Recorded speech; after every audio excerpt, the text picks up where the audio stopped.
O mga paps, lahat tayo ay naaamoy na ang paparating na long vacation. Ang mga sasakyan na gagamitin nyo, kumusta ang kondisyon?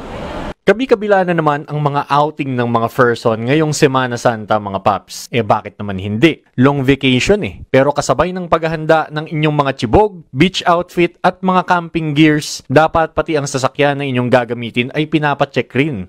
I-recommend ko bago magbiyahe, kailangan nilang pumunta sa mga shop para ma-check yung sasakyan like PMS, preventive maintenance. Mahalagang ipasuri sa eksperto ang blow bag ng inyong sasakyan. Ito ang brakes, lights, oil, water level ng radiator, battery health, air pressure ng mga gulong at ang gas level. Itong sina Architect Martin, batid ang mga potensyal na hassle ng masiraan sa daan. Kaya naman ngayon pa lang ay naniguro na sila. Actually, kiniconsider naman namin talaga magpa-check ng car.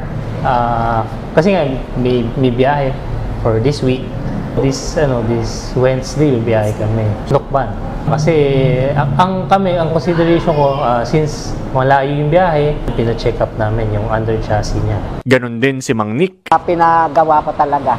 Kasi mas maganda yung for sure na ginagamit yung sasakyan, walang aberya. Iwas sa huli, iwas sa towing. Hassle nga naman at dagdag gastos ang masiraan sa kalagitnaan ng biyahe mga paps. At dahil summer, ito na rin daw ang perfect na pagkakataon para ipacheck ang inyong aircon. Lalo na ngayon, mainit ang panahon, so lalo na long drive, kasi kung hindi, baka uminit ang ulo natin sa sobrang init ng panahon. At syempre, mahalagang nakakondisyon din ang driver. Proper rest is key nga naman para safe na makapagmaneho at dapat sundin ang kapasidad ng sasakyan. Ang overloading kasi ay isa rin na dahilan ng pagkasira ng sasakyan at aksidente sa daan. Kung nakakondisyon ang sasakyan, siguradong walang hassle sa galaan. Drive safe po mga paps. Mobile Journal. King Sengko po, hatid ang muka ng balita.